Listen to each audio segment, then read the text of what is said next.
नमस्कार भैया बहनों, ऑनलाइन क्लास में आपका पुनः हार्दिक स्वागत और अभिनंदन। आज हम पढ़ेंगे अध्याय 4 अभिप्रेरणा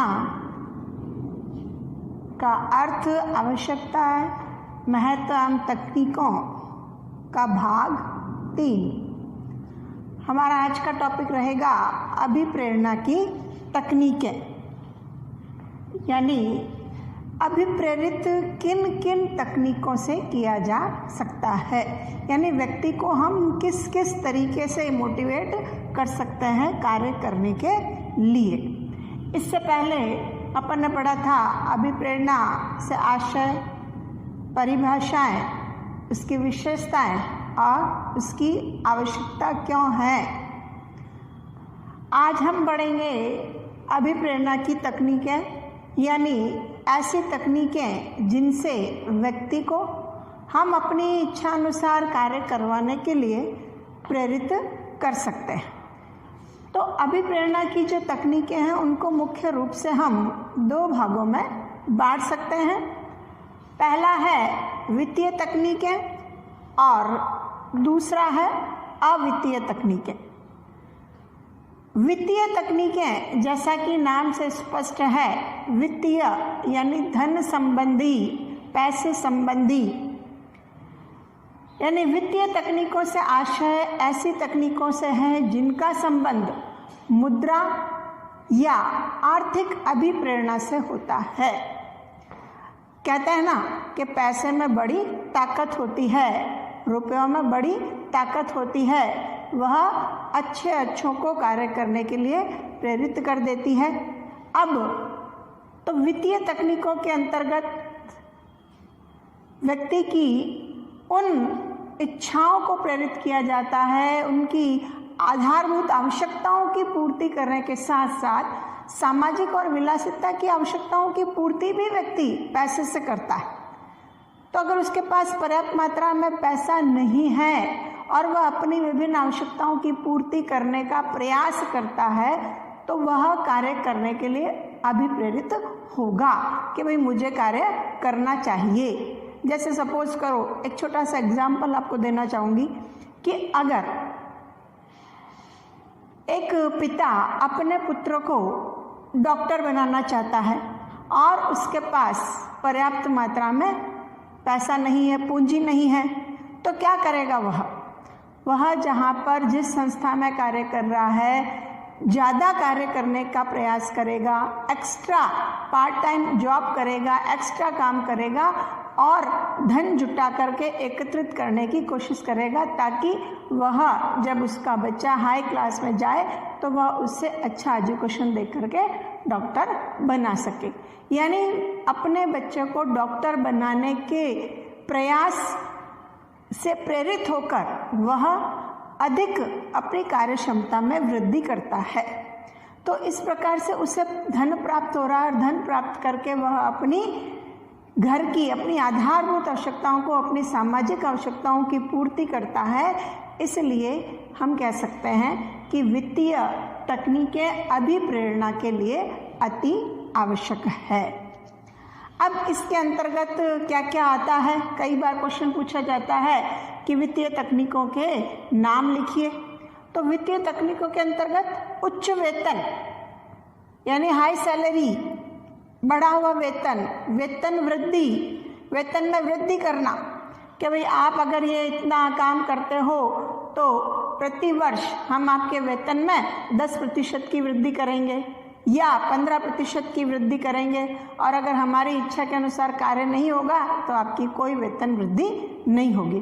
तो वेतन वृद्धि करने के उद्देश्य से उसकी वेतन वृद्धि हो, इसलिए वह क्या करता है, ज़्यादा अच्छे ढंग से कार्य करता है, मन लगा करके कार्य करता है और संस्था के उद्देश्यों को प्राप्त करने में सहायता करता है।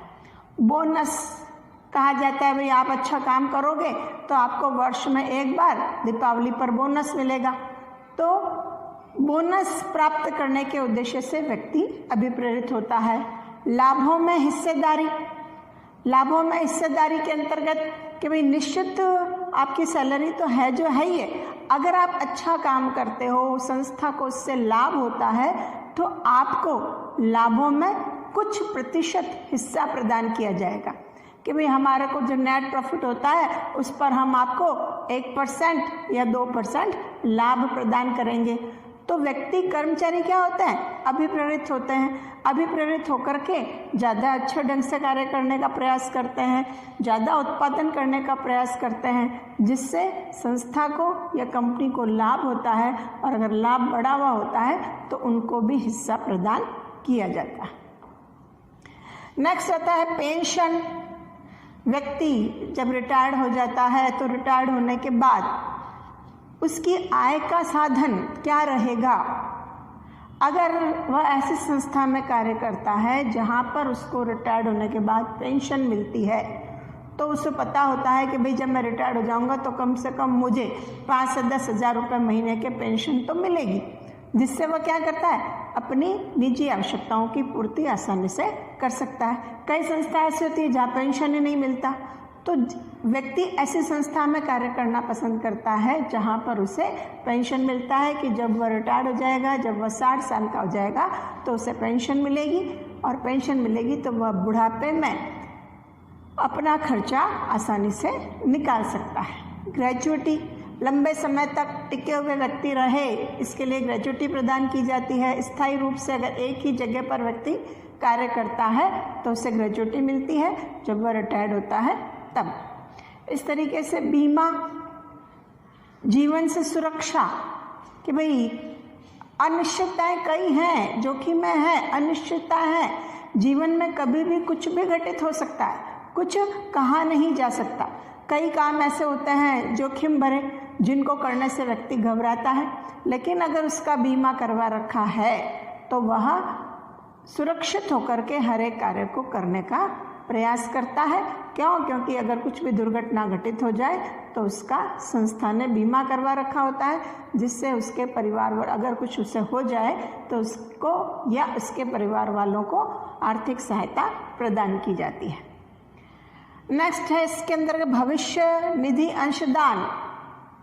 फ्यूचर के अंतर्गत जो हम पीएफ फंड जिसको हम कहते हैं कि हमारे वेतन का कुछ हिस्सा हमारे से काटा जाता है और संस्था का कुछ हिस्सा, उतना ही हिस्सा कट करके भविष्य निधि अंशदान में जमा होता है। तो जो व्यक्ति रिटायर्ड होता है उस समय वह पैसा उसको मिलता है। और विशेष वेतन वृद्धि, विशेष वेतन वृद्धि पर्टिकुलरली जब किसी एक व्यक्ति को कहा जाता है कि भाई अगर तुम ये काम करते हो तो हम सभी कर्मचारियों के नहीं, सिर्फ तुम्हारी विशेष वृद्धि करेंगे, यानी तुम्हारे वेतन में 2% हम एक्स्ट्रा वृद्धि करेंगे अगर तुम ये कार्य पूरा करते हो तो वह उससे क्या होगा? अभिप्रेरित होगा और वह अपनी विशेष वेतन वृद्धि करवाना चाहेगा। इसके लिए वह जैसी संस्था चाहती है वैसा कार्य करने के लिए प्रेरित होगा। तो ये सब हो गई आपके वित्तीय तकनीकें अभिप्रेरित करने की। दूसरा आता है अवित्तीय तकनीकें।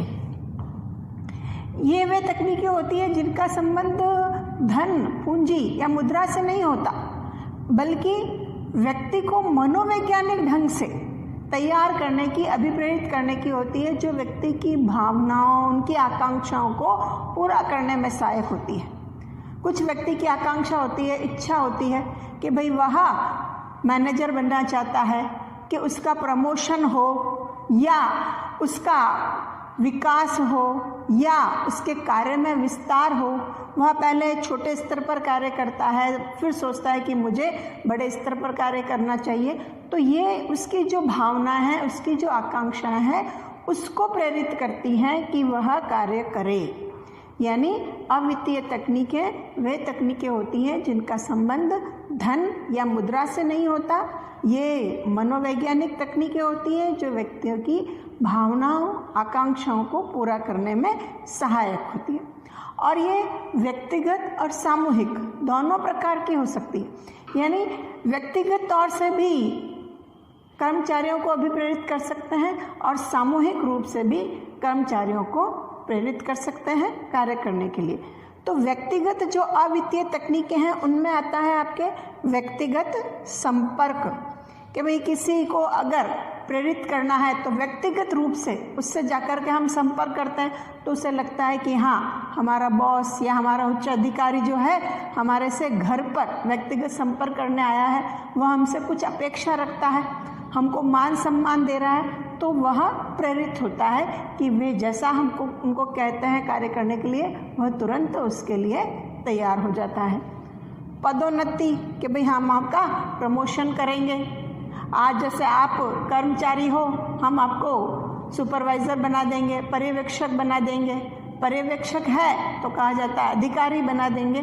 तो इस तरीके से उनके पद में वृद्धि करके पदोन्नति दे करके भी उसको व्यक्तिगत रूप से प्रेरित किया जा सकता है। विकास के अवसर कि भाई अगर तुम ये काम करते हो तो आगे इस प्रकार के विकास के तुमको अवसर प्राप्त होंगे, तुम अपना विकास कर सकते हो, अपने कार्य का विस्तार कर सकते हो। अभी तुम छोटे स्तर पर कार्य कर रहे हो, फिर तुमको हम बड़े स्तर पर कार्य करने में आपको सहयोग करेंगे, लगाएंगे। तो इस तरीके से ये व्यक्तिगत अवित्तीय तकनीकें हो गई। सामूहिक अवित्तीय तकनीकों के अंदर समूह में जब सारी की सारी टीम को एक साथ लेकर के प्रेरित किया जाता है तो उसके अंतर्गत समूह चर्चा, ग्रुप में कोई भी चर्चा करना, समूह चर्चा, सहभागिता कि भाई काम करवा रहे हैं, कोई भी आप उनसे काम में ले रहे हो या कोई भी निर्णय ले रहे हो या कुछ भी प्रबंध का कार्य कर रहे हो तो उसमें उनका सहयोग लेना, सहभागिता। सम्मेलन एवं सभाएं आयोजित करके उनको भी प्रेरित किया जा सकता है, या सामूहिक प्रशिक्षण दे करके ग्रुप में सभी को ट्रेनिंग दे दी और कहा कि भाई इस तरीके से अब तुमको कार्य करना है और किस तरीके से तुम अभिप्रेरित होकर के अपने कार्य का विस्तार कर सकते हो, कार्य अपनी जो उसमें क्षमता है उसमें योग्यता में वृद्धि कर सकते हो। तो इस प्रकार से अवित्तीय तकनीकों के अंतर्गत ये व्यक्तिगत अवित्तीय तकनीकें हैं और ये सामूहिक अवित्तीय तकनीकें हैं। इसके अलावा कुछ अन्य और अवित्तीय तकनीकें हैं, जैसे इसमें पहला आ गया आपके पद एवं सेवा सुरक्षा कि व्यक्ति की पद में वृद्धि करो, या आपने उसको नियुक्त कर दिया कि भाई हाँ आपने उसको सेवाओं के अंदर नियुक्त किया है, आपकी नौकरी फिक्स है, कहीं हम आपको हटाएंगे नहीं अगर आप अच्छे ढंग से कार्य करोगे तो व्यक्ति का पद एवं उसकी जो सेवा है वह सुरक्षित रहती है, वह उसको प्रेरित करती है कि वह अपना कार्य पूर्ण मन लगा करके करे। दूसरा आता है प्रशंसा एवं सम्मान। समय समय पर अगर कर्मचारियों की प्रशंसा की जाए, उनका सम्मान किया जाए, या कभी कोई कार्यक्रम आयोजित करके उनको एक प्रशंसा पत्र दिया जाए या शाबाशी दी जाए या उनको कोई हम कह सकते हैं मेडल दिया जाए तो व्यक्ति प्रेरित होता है। प्रबंध में सहभागिता, आप प्रबंध का कार्य कर रहे हो और उसमें उनसे पूछा जाता है, उनका निर्णय, राय पूछी जाती है कि आप क्या चाहते हो, कैसे प्रबंध का कार्य करना चाहिए। तो इससे क्या होता है, कर्मचारियों के मन में एक ऐसी भावना जागृत होती है कि नहीं, हमारे उच्च अधिकारियों ने हमसे कुछ पूछा है, यानी वो हमको सम्मान दे रहे हैं, और जब हम अपनी राय देते हैं तो उस राय पर पूरे खरे उतरने का प्रयास उनका रहता है। तो इस तरीके से प्रबंध में सहभागिता उनको प्रदान करके भी अभिप्रेरित किया जा सकता है। प्रभावी नेतृत्व एवं पर्यवेक्षण, अभिप्रेरित होने के लिए आवश्यक होता है कि प्रभावी नेतृत्व होना और अच्छा उसका पर्यवेक्षण होना, यानी सुपरवाइजर अच्छा होना चाहिए। अगर प्रभावी नेतृत्व होगा, अच्छा नेतृत्व होगा तो वह क्या करेगा, एक हम कहते हैं ना, एक अच्छा नेता जो होता है वह अपनी टीम में कार्य करने की भावना को प्रेरित करने में सक्षम हो जाता है। अगर उनका लीडर ही अच्छा नहीं है, लीडर ही आलसी प्रवृत्ति का है, उसमें ही कोई उत्साह नहीं है, तो वह कर्मचारियों को कैसे प्रभावित करेगा। तो अच्छा नेतृत्व प्रदान करके भी और अच्छा उनका सुपरविज़न करके भी उनकी समस्याओं का समाधान कर सके, उनको कार्य करने के लिए प्रेरित करता है, तो यह भी अभिप्रेरण की तकनीकों के अंतर्गत आएगा। नेक्स्ट आता है अधिकार प्रत्यायोजन, यानी जब आप किसी को उत्तरदायित्व सौंपते हो तो साथ ही साथ उन्हें कुछ अधिकार भी प्रदान किए जाने चाहिए, ताकि व्यक्ति को कार्य करने में किसी प्रकार की कोई परेशानी नहीं हो। अगर जब भी समस्या आए तो उससे जब अधिकार प्राप्त है तो वह उस समस्या का समाधान स्वयं कर सकता है। तो अधिकार प्रत्योजन के अधिकार देकर के भी कि मुझे मेरे बॉस ने यह स्पष्ट कह दिया कि अगर तुमको इस कार्य में करने में किसी प्रकार की कोई तकलीफ आती है तो तुम अपने आप उसका हल करने के लिए कोई भी कदम उठा सकते हो। तो ये अधिकार उन्होंने प्रदान किया, इसलिए वह अपना कार्य अच्छे ढंग से पूरा करने का प्रयास करता है। कार्य का विस्तार एवं कार्य परिवर्तन। कई बार एक प्रकार का कार्य करते करते व्यक्ति क्या हो जाता है, बोरियत महसूस करता है। तो कहा जाता है कि भाई तुम अगर ये काम अच्छे ढंग से करते हो तो तुम्हारे कार्य का विस्तार किया जाएगा, या तुमको आज ये काम दिया है, आगे भविष्य हम तुम्हारे कार्य में परिवर्तन कर देंगे। तो उससे भी व्यक्ति अभिप्रेरित होता है। समूह चर्चा, ग्रुप के अंदर चर्चा करके भी व्यक्तियों को अभिप्रेरित किया जा सकता है।